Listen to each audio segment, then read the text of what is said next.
नमस्कार। आज हम एक ऐसी टेक्नोलॉजी के बारे में बात करने वाले हैं जो हमारी दुनिया को चला रही है और सच कहूं तो कभी-कभी जादू जैसी लगती है। अच्छा, कभी सोचा है ये कैसे होता है कि आपका फोन मतलब बस आपकी शक्ल देखकर ही खुल जाता है, या फिर वो सेल्फ ड्राइविंग कारें जो बिना किसी ड्राइवर के सड़क पर दौड़ती हैं। ये सब होता कैसे है? तो भाई इसका जवाब कोई जादू टोना नहीं है। ये है आर्टिफिशियल इंटेलिजेंस का एक बहुत ही पावरफुल रूप, जिसे कहते हैं डीप लर्निंग। तो चलिए आज इसी मॉडर्न मैजिक के पीछे की साइंस को थोड़ा कुरेदते हैं। और सच तो ये है कि डीप लर्निंग हमारी जिंदगी का हिस्सा बन चुका है। हम रोज इसे इस्तेमाल करते हैं, शायद बिना जाने। सोशल मीडिया पर जो दोस्तों की तस्वीरें अपने आप टैग हो जाती हैं, या फिर जब हम अपने वॉइस असिस्टेंट से कुछ पूछते हैं, अरे यहाँ तक कि हमें अगली कौन सी फिल्म देखनी चाहिए, ये जो सुझाव आते हैं ना, इन सब के पीछे वही डीप लर्निंग का दिमाग है। तो चलिए थोड़ा और गहराई में चलते हैं। आखिर ये आइडिया आया कहाँ से? तो सुनिए, ये आइडिया आया है दुनिया के सबसे पावरफुल कंप्यूटर से, और वो कंप्यूटर है हमारा अपना इंसानी दिमाग। तो टेक्निकल टर्म्स में डीप लर्निंग है क्या? देखिए, इसे आप मशीन लर्निंग का एक सुपर एडवांस्ड हिस्सा समझ सकते हैं। इसका काम है कि ये ढेर सारे डेटा के अंदर छुपे हुए मुश्किल से मुश्किल पैटर्न्स को ढूंढ निकाले। और ये करता कैसे है? एक के ऊपर एक कई सारी लेयर्स वाले नेटवर्क का इस्तेमाल करके। इन्हीं नेटवर्क्स को हम कहते हैं आर्टिफिशियल न्यूरल नेटवर्क, या शॉर्ट में कहें तो ANN। और जैसा कि नाम से ही जाहिर है, इनको बनाया गया है हमारे दिमाग के न्यूरॉन्स की नकल करके। ठीक वैसे ही जैसे हमारे दिमाग में लाखों करोड़ों न्यूरॉन्स आपस में जुड़कर जानकारी प्रोसेस करते हैं, वैसे ही ये भी करते हैं। कह सकते हैं कि ये डीप लर्निंग की बुनियाद हैं।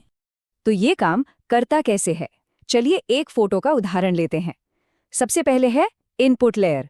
ये बस कच्चा डेटा लेती है, मतलब फोटो के सारे पिक्सेल्स। इसके बाद आता है असली खेल, हिडन लेयर्स का।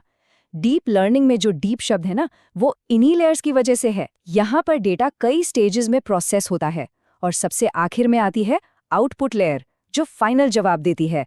जैसे कि हाँ, ये एक बिल्ली की तस्वीर है। लेकिन सवाल ये है कि ये लेयर्स फैसला कैसे लेती हैं? यहीं पर एंट्री होती है एक्टिवेशन फंक्शंस की। इन्हें आप छोटे छोटे ऑन ऑफ स्विच जैसा समझ लीजिए।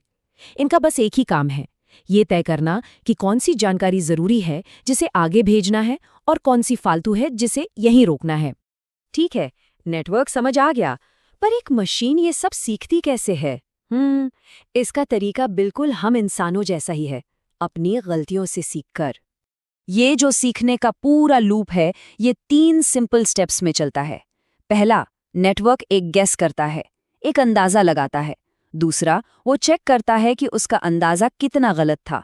और तीसरा, वो खुद को एडजस्ट करता है ताकि अगली बार बेहतर गेस कर सके। और ये प्रोसेस एक दो बार नहीं, लाखों करोड़ों बार दोहराया जाता है, जब तक कि वो एकदम सटीक न हो जाए। अब ये जो खुद को सुधारने का प्रोसेस है, इसका एक फैंसी टेक्निकल नाम भी है, बैक प्रोपगेशन। पर इसका मतलब बहुत सीधा सा है।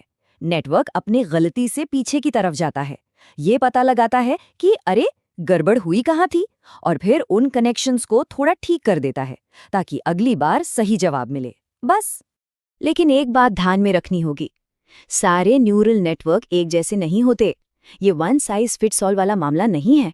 जैसे हमारे दिमाग के अलग अलग हिस्से अलग अलग काम के लिए हैं, ठीक वैसे ही अलग अलग काम के लिए अलग अलग तरह के डिजिटल दिमाग बनाए जाते हैं। 2 सबसे फेमस टाइप है, CNNs और RNNs।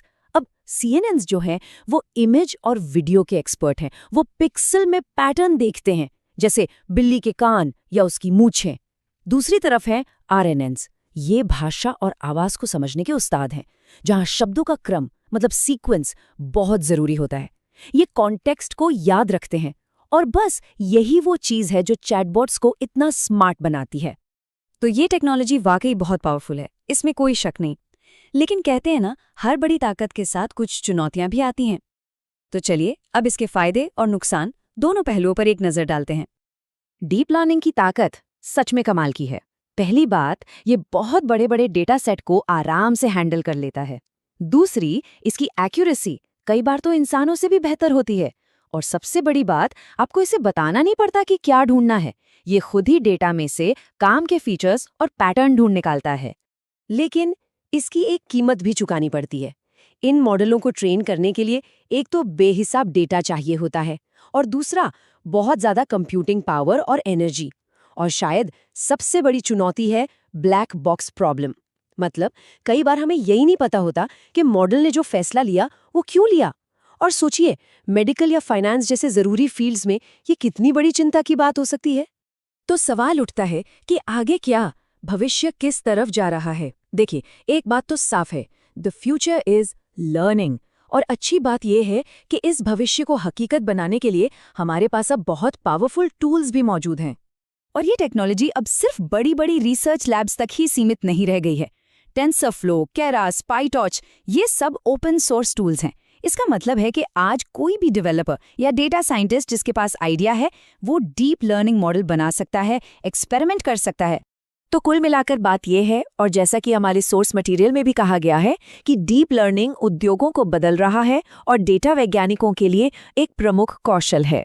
और इसका असर हम सब देख रहे हैं, हेल्थ केयर से लेकर एंटरटेनमेंट तक, हर जगह। और ये सब हमें एक बहुत बड़े और ज़रूरी सवाल पर लाकर खड़ा कर देता है। जैसे जैसे हम और भी ज़्यादा स्मार्ट डिजिटल दिमाग बना रहे हैं, हमें उन्हें आगे सिखाना क्या चाहिए? इसकी संभावनाएं तो अनंत हैं, लेकिन इसके साथ जुड़ी जिम्मेदारियां भी उतनी ही बड़ी हैं।